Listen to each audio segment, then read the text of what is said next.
प्रतियोगी परीक्षाओं की तैयारी को समर्पित सभी अभ्यर्थियों का अपने इस YouTube चैनल में हार्दिक आभार। साथियों, राजनीति विज्ञान के इस तीसरे अभ्यास प्रश्न पत्र में कुल 50 प्रश्न विभिन्न बिंदुओं से शामिल किए गए हैं। इस प्रश्न पत्र में शामिल इन प्रश्नों में से किसी भी प्रश्न की व्याख्या करने की आवश्यकता महसूस हुई तो उचित व्याख्या भी की जाएगी और प्रश्नों के पूर्णतः शुद्धतम उत्तर तैयार किए गए हैं और वीडियो के अंत में कमेंट करके आपको बताना है कि आपके 50 में से कुल कितने प्रश्न सही हुए हैं। पहले प्रश्न में दिया है कि संविधान के अनुच्छेद 19 में दी गई स्वतंत्रताओं में से कौन सी स्वतंत्रता को समाप्त कर दिया गया है। बिना शस्त्रों के शांतिपूर्ण ढंग से एकत्रित होने की स्वतंत्रता, संपत्ति प्राप्त करने और उसे रखने, उसे बेचने तथा दूसरों को देने की स्वतंत्रता, देश के किसी भी भाग में निवास करने तथा बसने की स्वतंत्रता, कोई वृत्ति, आजीविका, व्यापार और कारोबार करने की स्वतंत्रता। तो संविधान के अनुच्छेद 19 में जो अनुच्छेद 19 है तो उसमें संपत्ति का जो अधिकार दिया गया था, संपत्ति को प्राप्त करने, उसे रखने और उसे बेचने अथवा दूसरों को देने की स्वतंत्रता है, उस अधिकार को 44वें संविधान संशोधन 1978 के तहत उसको समाप्त कर दिया गया है। तो इसमें जो ख विकल्प है वो प्रश्न का सही उत्तर होगा। उसके बाद में दूसरे सवाल में राष्ट्रपति के चुनाव से संबंधित झगड़ों का फैसला निर्णय कौन करता है।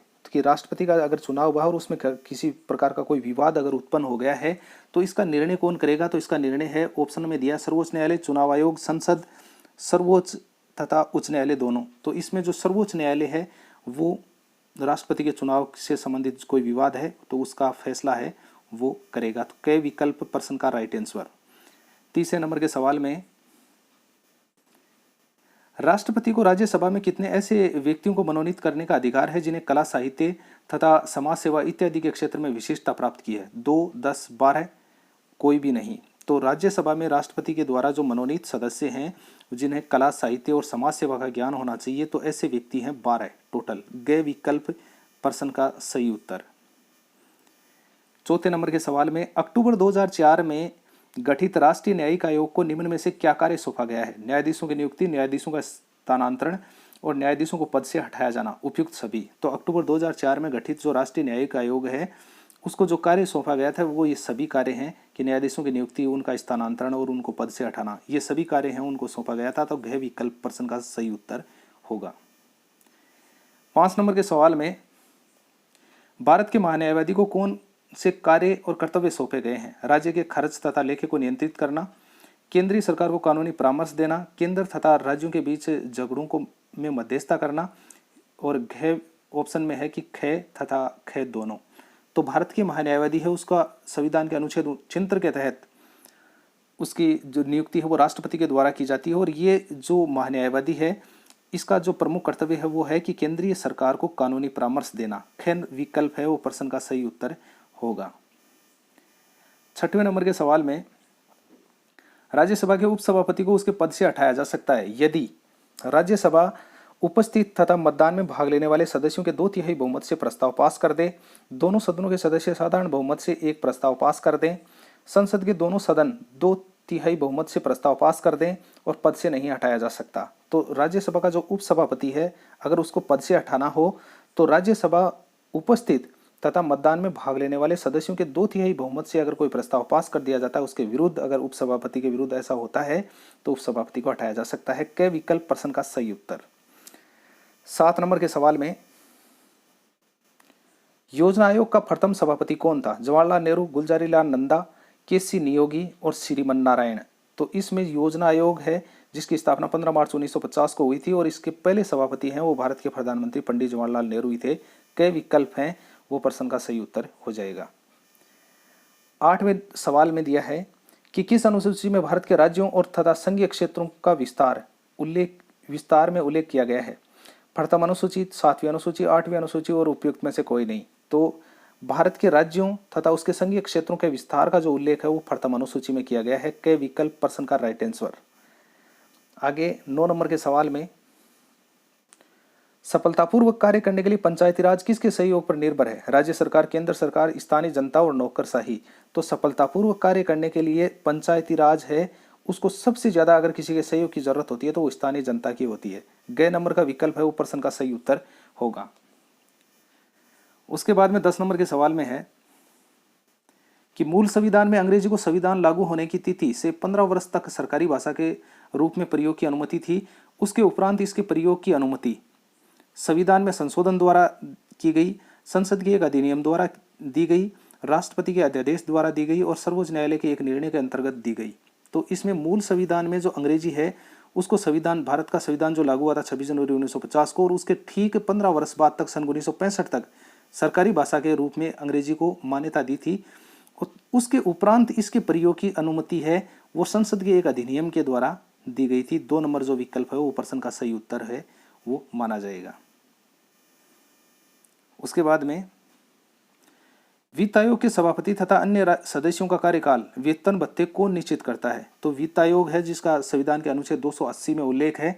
उसके सभापति और अन्य सदस्यों के कार्यकाल, उनके वेतन भत्ते को जो निश्चित करता है वह कौन है? तो राष्ट्रपति, संसद, केंद्रीय वित्त मंत्री और संघीय मंत्रिमंडल। तो उसके वित्त आयोग के सभापति और अन्य सदस्यों के जो कार्यकाल, वेतन और भत्ते हैं उनको निश्चित करता है संसद। ख विकल्प है वो सही होगा। 12 नंबर के सवाल में केंद्र के बारे में नियंत्रक महालेखा परीक्षक अपनी वार्षिक रिपोर्ट किसे प्रस्तुत करता है? राष्ट्रपति को, संसद को, योजना आयोग के सभापति को, भारत के मुख्य न्यायाधीश को। तो केंद्र के बारे में नियंत्रक महालेखा परीक्षक है वो अपनी रिपोर्ट है वो प्रस्तुत करता है राष्ट्रपति को। क विकल्प प्रश्न का सही उत्तर। 13 नंबर के सवाल में निम्नलिखित में से कौन भारत सरकार के प्रमुख कानूनी सलाहकार के रूप में कार्य करता है? तो भारत सरकार के कानूनी सलाहकार के रूप में कार्य करने वाला व्यक्ति इनमें से कौन है? भारत का सॉलिसिटर जनरल, भारत का मुख्य न्यायाधीश, भारत का महान्यायवादी और केंद्रीय विधि मंत्री। तो कानूनी सलाहकार है वो भारत का महान्यायवादी होगा, जिसका संविधान के अनुच्छेद 76 के तहत उसकी नियुक्ति की जाती है राष्ट्रपति के द्वारा। 14 नंबर के सवाल में भारत में नई अखिल भारतीय सेवाओं की स्थापना संविधान में संशोधन के द्वारा की जा सकती है, केंद्र सरकार द्वारा संघीय लोक सेवा आयोग के साथ परामर्श से की जा सकती है, संसद द्वारा की जा सकती है और राष्ट्रपति के द्वारा केंद्रीय मंत्रिपरिषद के परामर्श से की जा सकती है। तो अगर भारत में अगर किसी भी नई अखिल भारतीय सेवा है उसकी अगर स्थापना करनी हो तो उससे संबंधित जो निर्णय है वो संसद के द्वारा लिए जाएंगे। ग नंबर जो विकल्प है वो प्रश्न का सही उत्तर होगा। 15 नंबर के सवाल में केंद्र राज्यों को भारत की संचित निधि से सहायता अनुदान प्रदान करता है, ये किसकी सिफारिश पर किया जाता है?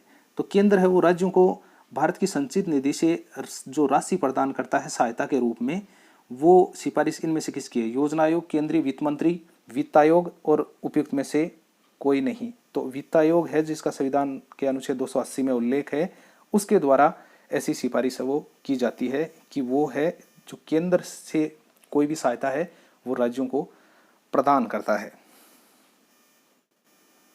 16 नंबर के सवाल में विधान परिषद का सभापति राज्यपाल द्वारा नियुक्त किया जाता है, विधान परिषद के सदस्यों के द्वारा चुना जाता है, एक पदेन अध्यक्ष है और विधानसभा के स्पीकर के द्वारा नियुक्त किया जाता है। तो विधान परिषद का जो सभापति है वो विधान परिषद के सदस्यों के द्वारा चुना जाता है। 6 नंबर का जो विकल्प है वो प्रश्न का सही उत्तर होगा।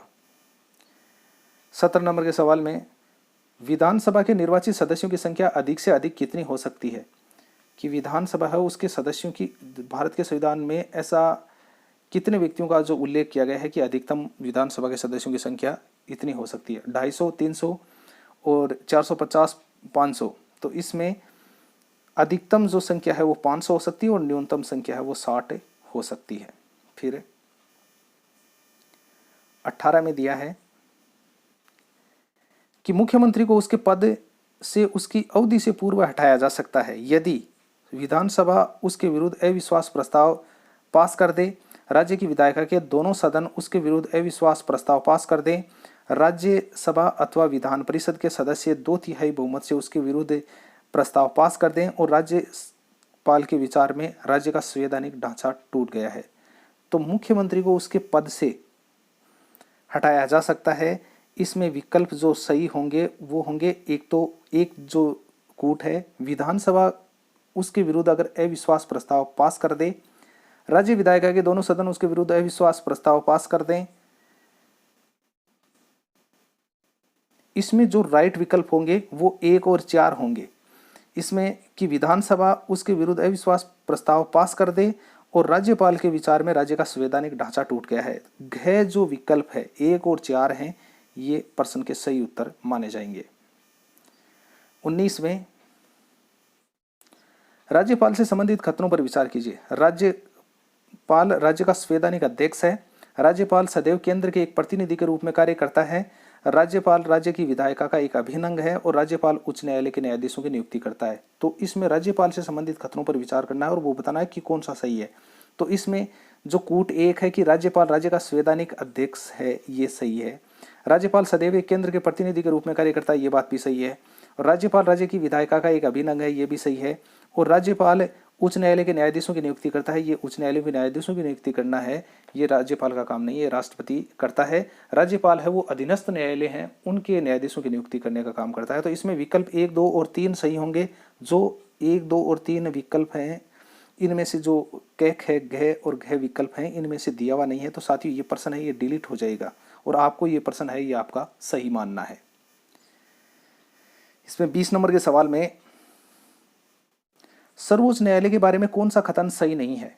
यह भारत के न्याय नागरिकों को स्वतंत्रता के संरक्षक के रूप में कार्य करते हैं, यह संविधान के संरक्षक के रूप में कार्य करती है, यह राज्य के नीति निर्देशक सिद्धांतों के रक्षक के रूप में कार्य करती है, इसे राष्ट्रपति तथा उपराष्ट्रपति के चुनाव से संबंधित झगड़ों की छानबीन करने का अधिकार है। तो सर्वोच्च न्यायालय के बारे में जो सही कथन नहीं है वो है इसमें 3 नंबर जो विकल्प, यह राज्य के नीति निर्देशक सिद्धांतों के रक्षक के रूप में कार्य करती है। पहली बात तो जो नीति निर्देशक सिद्धांत अनुच्छेद 36 से जो 51 तक उनका उल्लेख किया गया है, इनको न्यायालय में ले जाया नहीं जा सकता।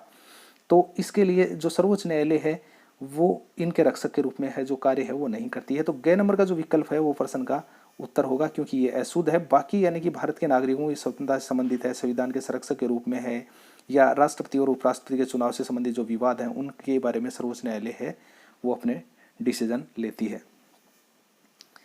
फिर है 21 में, स्थायी समिति मंत्रालयों तथा विभागों के अनुदानों का परीक्षण करने के अतिरिक्त तकनीकी विधेयकों का परीक्षण करती है, मंत्रालय विभागों की वार्षिक रिपोर्टों का परीक्षण करती है और दीर्घकालीन नीतियों का भी परीक्षण करती है। तो स्थायी समितियां होती हैं वो मंत्रालय विभागों के अनुदानों का परीक्षण करने के अतिरिक्त इनका काम यह है कि ये तकनीकी विधेयकों का परीक्षण भी करती हैं, मंत्रालय और विभागों की वार्षिक रिपोर्टों का परीक्षण भी करती है और दीर्घकालीन नीतियों का परीक्षण भी ये करती हैं। तो घ विकल्प है वो इसका उत्तर हो जाएगा, उपयुक्त सभी हैं, ये सही है। फिर उसके बाद में 22 नंबर के सवाल में, यदि लोकसभा का स्पीकर त्यागपत्र देना चाहता है तो उसे अपना त्यागपत्र किसे संबोधित करना चाहिए? अगर लोकसभा का जो अध्यक्ष है अगर वो त्यागपत्र देना चाहिए तो वो अपना त्यागपत्र किसे देगा? प्रधानमंत्री को, लोकसभा के उप स्पीकर को, राष्ट्रपति को और उपराष्ट्रपति को। तो लोकसभा का जो उपाध्यक्ष है उसको जो लोकसभा का अध्यक्ष है वो त्यागपत्र है वो दे सकता है। फिर 23 में,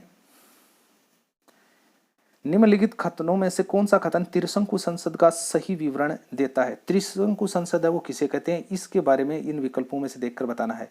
एक संसद जिसमें किसी भी दल को स्पष्ट बहुमत प्राप्त नहीं हुआ हो, प्रधानमंत्री ने त्यागपत्र दे दिया है परंतु संसद भंग नहीं की गई, संसद में कार्यवाही चलाने के लिए आवश्यक सदस्य उपलब्ध नहीं है, एक ऐसी संसद जिसके कई सदस्य चुनाव हार चुके हैं।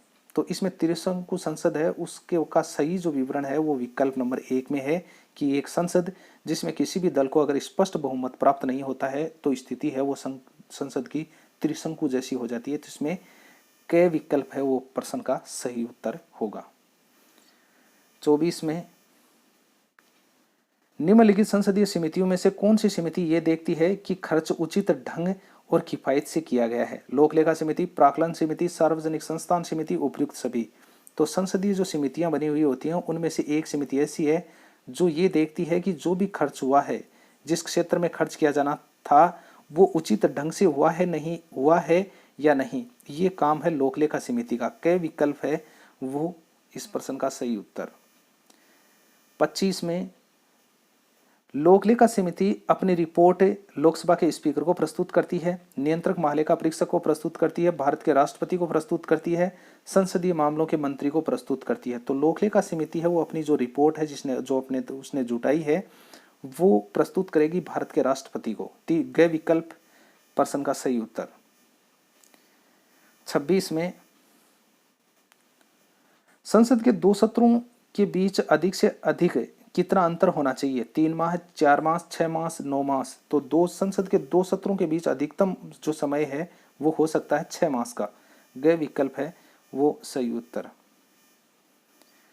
27 नंबर के सवाल में, राज्यसभा के सदस्य कितने समय के लिए चुने जाते हैं? जीवन काल के लिए, 6 साल के लिए, 5 वर्ष के लिए और 4 वर्ष के लिए। तो राज्यसभा के सदस्य हैं वो 6 वर्ष के लिए चुने जाते हैं, यानी कि जिसके 1/3 सदस्य हैं वो प्रत्येक 2 साल बाद में अपने पद है उसको त्याग देते हैं।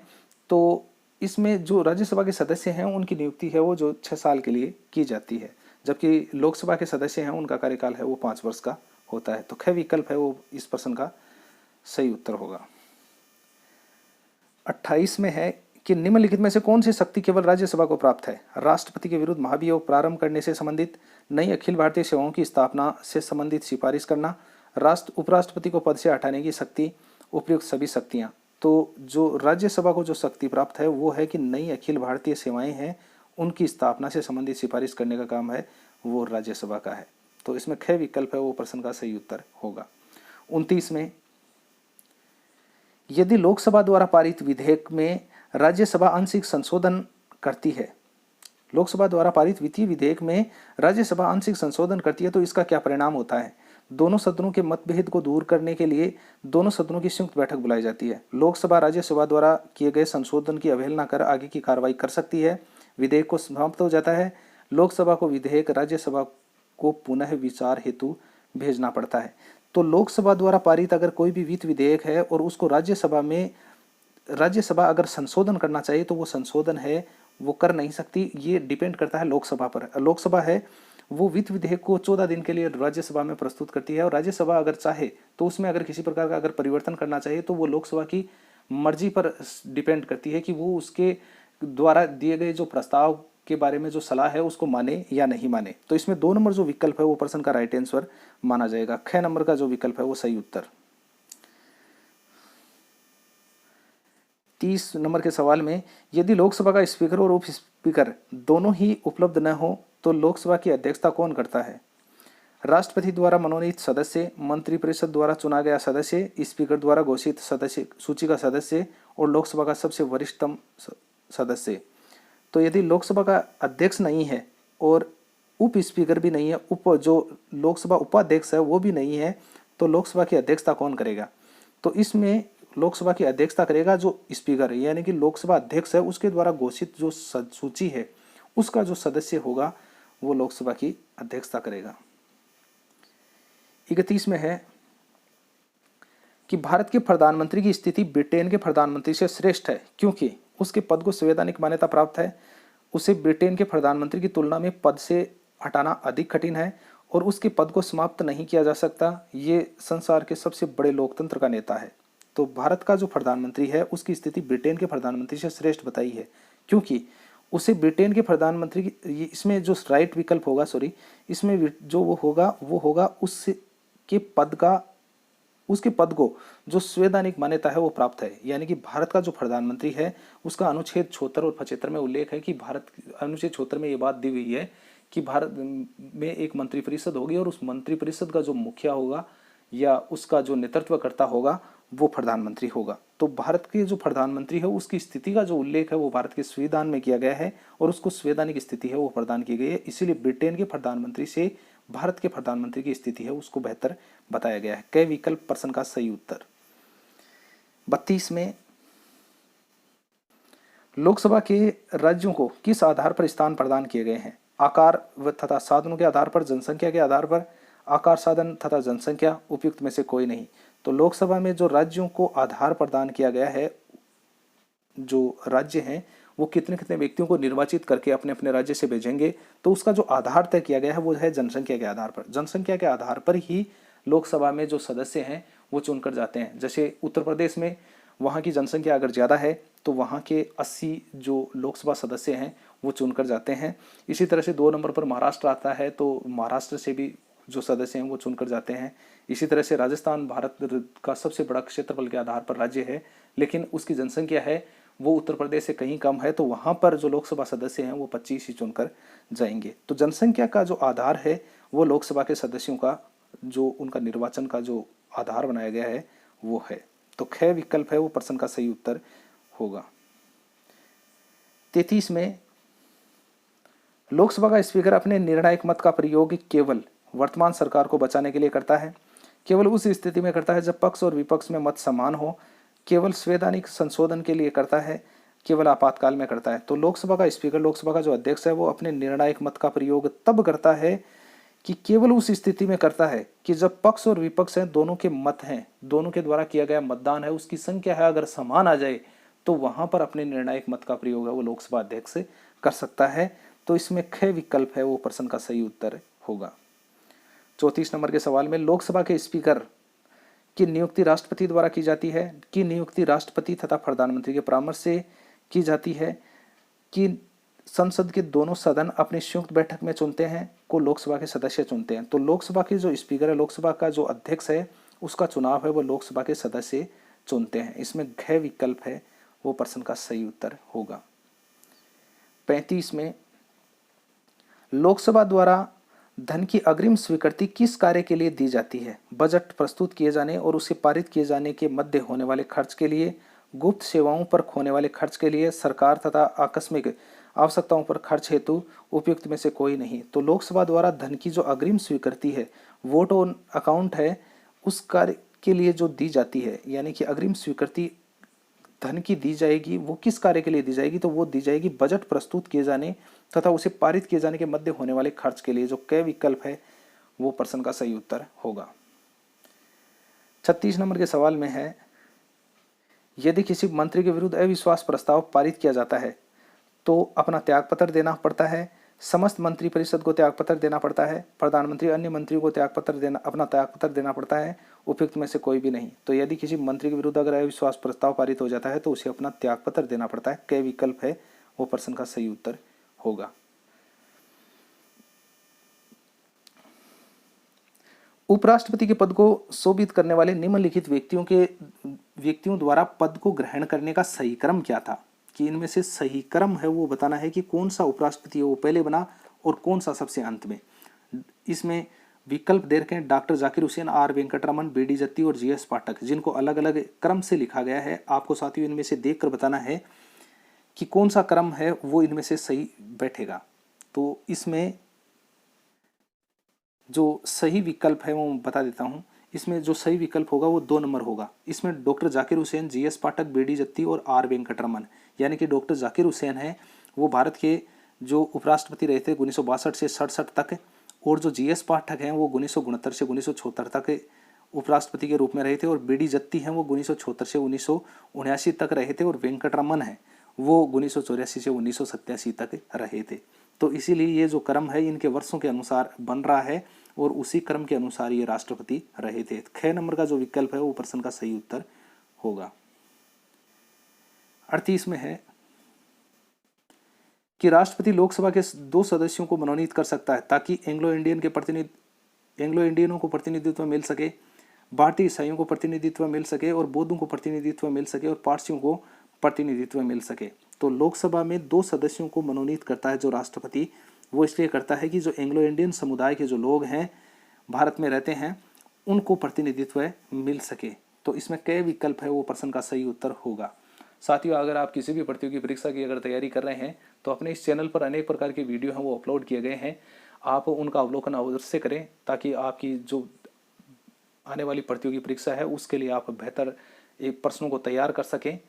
तो जितने भी जो वीडियो डाले गए हैं उनमें बहुत ही अच्छे प्रश्नों का जो कलेक्शन है वो डाला गया है। और अगर आप चैनल पर नए हैं तो चैनल को सब्सक्राइब करना ना भूलें ताकि आने वाले जितने भी जो बेहतर वीडियो होंगे उनके नोटिफिकेशन आपको सर्वप्रथम प्राप्त हो सके। आगे 39 नंबर के सवाल में है, निम्नलिखित में से कौन से विधेयकों पर राष्ट्रपति को अनिवार्य रूप से हस्ताक्षर करने पड़ते हैं और वह उन्हें पुनर्विचार के लिए वापस नहीं भेज सकता? वित्तीय विधेयक, साधारण विधेयक, संविधान में संशोधन से संबंधित विधेयक, और संसद के दोनों सदनों द्वारा पारित विधेयक। कि इनमें से एक ऐसा विधेयक बताना है कि राष्ट्रपति को अनिवार्य रूप से उस पर हस्ताक्षर करने ही पड़ते हैं कि वह उन्हें पुनर्विचार हेतु वापस नहीं लौटा सकता। तो वो विधेयक है वित्त विधेयक। क विकल्प है वो इस प्रश्न का सही उत्तर होगा। 40 नंबर के सवाल में है कि विभिन्न संघीय क्षेत्रों का प्रशासनिक ढांचा संविधान द्वारा निर्धारित किया गया है, संघीय गृह मंत्री के द्वारा निर्धारित किया जाता है, संसद द्वारा निर्धारित किया जाता है, और राष्ट्रपति के द्वारा निर्धारित किया जाता है। तो विभिन्न संघीय क्षेत्रों का जो प्रशासनिक ढांचा है वो संसद द्वारा निर्धारित किया जाता है। संसद है वही जो संघीय क्षेत्र हैं उनका आकार और उनकी स्थिति है उसके बारे में निर्णय लेती है। तो ग विकल्प है वो प्रश्न का सही उत्तर। 41 में 1953 में गठित राज्य पुनर्गठन आयोग का अध्यक्ष कौन था? फजल अली, के.एम. पणिकर, एच.एन. कुंजरू और एम.सी. महाजन। तो 1953 में जो गठित राज्य पुनर्गठन आयोग था उसका अध्यक्ष थे फजल अली। क विकल्प है वो प्रश्न का सही उत्तर। 42 में निम्नलिखित में से कौन सा भारत का 28वां राज्य है? उत्तरांचल, झारखंड, छत्तीसगढ़, उपयुक्त में से कोई नहीं। तो भारत का जो 28वां राज्य है वो बिहार से अलग होकर जो झारखंड बना था 1 नवंबर 2000 को, तो जो झारखंड है वो भारत का 28वां राज्य है। 43 नंबर के सवाल में भारत ने एक शक्तिशाली केंद्र वाली संघीय व्यवस्था अमेरिका से ग्रहण की है, कनाडा से ग्रहण की है, ऑस्ट्रेलिया से ग्रहण की है और न्यूजीलैंड से ग्रहण की है। तो शक्तिशाली केंद्र की संघीय व्यवस्था है वो कनाडा के संविधान से ग्रहण की है। ख विकल्प है वो प्रश्न का सही उत्तर होगा। 44 नंबर के सवाल में है कि संविधान भारत को एक धर्मनिरपेक्ष राज्य घोषित करता है जिसका अभिप्राय है कि यहाँ धार्मिक पूजा वर्जित है, राज्य धर्म को प्रोत्साहित करता है, राज्य धर्म को व्यक्ति का निजी मामला मानता है और धर्म के आधार पर कोई भेदभाव नहीं करता है, उपयुक्त में से कोई नहीं। तो भारत संविधान है वो भारत को एक धर्मनिरपेक्ष राज्य घोषित करता है जिसका अभिप्राय यह है कि राज्य धर्म को व्यक्ति का निजी मामला मानता है और धर्म के आधार पर कोई भी भेदभाव है वो नहीं करता है। तो ग विकल्प है वो प्रश्न का सही उत्तर। 45 में अब तक प्रस्तावना में कितनी बार संशोधन किए गए हैं? केवल 1, 2, 3 और कभी नहीं। तो संविधान की जो प्रस्तावना है उसमें अब तक केवल एक बार 42वें संविधान संशोधन 1976 के तहत एक बार संशोधन किया गया है। तो क विकल्प है वो प्रश्न का सही उत्तर। 46 में